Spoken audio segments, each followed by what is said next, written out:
Bagaimana jika kau bisa jadi pahlawan hanya karena orang-orang percaya kau layak? Tapi, bagaimana kalau kepercayaan itu dibangun di atas kebohongan? Di dunia ini, setiap orang memiliki potensi untuk menjadi seorang pahlawan. Namun untuk mewujudkannya, mereka memerlukan satu hal penting, kepercayaan masyarakat. Tanpa kepercayaan itu, tidak ada kekuatan, tidak ada status, hanya mimpi kosong. Cerita dimulai dengan Lin Ling, seorang pria muda yang penuh semangat dan imajinasi. Ia sedang mempresentasikan ide iklan pertarungan antara pahlawan terkenal Nice melawan Monster di hadapan bosnya di sebuah agensi periklanan. Namun bukannya pujian, ia justru menerima hinaan. Mana mungkin orang biasa sepertimu bisa menjadi pahlawan? Bentak sang bos sinis. Tak hanya ditolak, Lin Ling langsung dipecat. Dunia yang ia bangun dalam pikirannya runtuh seketika. Dengan hati yang hancur, Lin Ling naik ke atap gedung kantornya. Dari sana, ia melihat iklan raksasa di kejauhan, menampilkan Xiao Yuqiang dan Nice, tersenyum dan mempromosikan sebuah acara serta properti mewah. Lin Ling mengumpat kesal, menumpahkan frustrasinya. Namun tanpa disadarinya, Nice ternyata berada tepat di belakangnya. Lin Ling terkejut, tak tahu harus berkata apa. Nice hanya menatap kosong, lalu perlahan melangkah ke tepi atap dan melompat. Beberapa saat kemudian, tim Treman muncul mencari keberadaan Nice. Mereka menemukan Lin Ling dan bertanya apa yang terjadi. Dengan masih gemetar, ia menjawab bahwa Nice baru saja bunuh diri. Tim itu terkejut, namun tanpa banyak tanya mereka menangkap Lin Ling. Ia dibawa ke sebuah gedung kosong untuk diinterogasi. Saat penjaga lengah, Lin Ling mencoba melarikan diri. Tapi dengan sigap, ketua tim Treman melempar satu ember cat ke arahnya, menghentikannya. Saat ketua tim mendekat, ia terpaku.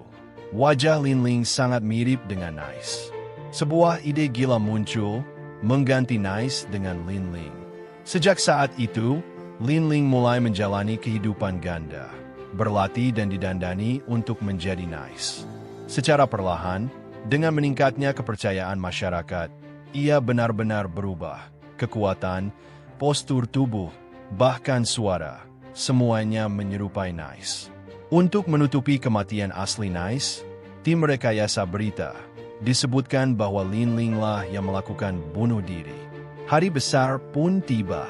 Lin Ling, yang kini menjadi Nice, harus menghadiri acara TV bersama Xiao Yuqiang.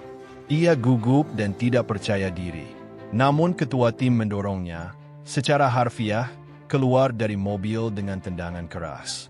Aksi itu justru membuatnya tampil elegan di depan kamera, dengan tangan terulur kepada Yuqiang. Mereka masuk ke studio dengan penuh sorotan. Tanpa sepengetahuan mereka, acara itu telah disabotase oleh musuh lama Nice, Enlightenment, seorang pahlawan dengan kekuatan mengetahui kebenaran. Ia berusaha menjatuhkan reputasi Nice dengan mengungkap bahwa hubungan cinta antara Nice dan Yuqiang adalah palsu. Serangan pertama datang, Enlightenment menanyakan berapa total durasi iklan Yuqiang sejauh ini. Bahkan Yuqiang sendiri tidak tahu. Tapi Nice, alias Lin Ling, dapat menjawab tepat, 285 menit, 48 detik. Ia tahu karena dia penggemar berat Yuqiang. Enlightenment terkejut. Ia lalu mengeluarkan alat pendeteksi kebohongan dan bertanya, "Apakah kamu pacar Xiao Yuqiang?"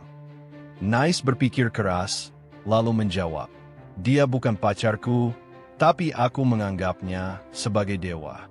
Alat itu tak bereaksi, jawabannya jujur. Serangan terakhir menghadirkan bos lama Lin Ling. Semua menyangka ia akan mengungkap identitas asli Nice, namun ternyata ia hanya ingin menagih utang iklan. Karena kesal, sang bos bahkan memukul Enlightenment dan menyerang Nice. Pertarungan pun pecah.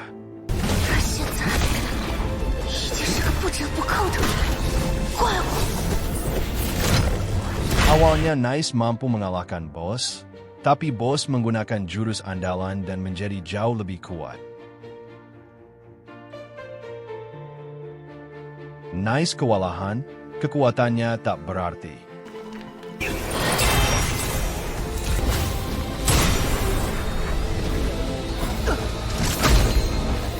Dalam keputusasaan, bayangan Yuki yang muncul dalam pikirannya memberinya kekuatan baru. Nice bangkit dan mengalahkan sang bos dengan serangan terakhir yang luar biasa.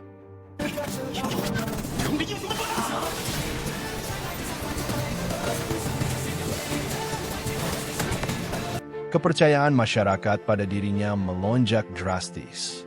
Saat malam tiba, Nice, yang sebenarnya adalah Lin Ling, kembali ke rumah peninggalan Nice.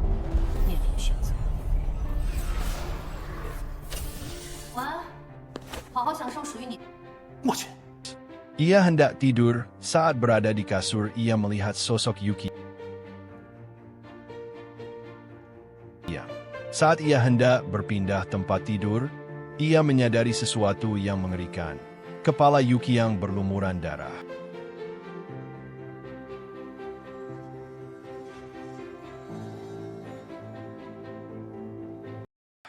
Bagaimana menurutmu kira-kira siapa yang membunuh Sayo Yuki yang coba tulis di kolom komentar ya. Kalau kamu penasaran dengan kelanjutan kisah ini, jangan lupa klik tombol subscribe dan nyalakan loncengnya. Karena kisah luar biasa ini baru saja dimulai.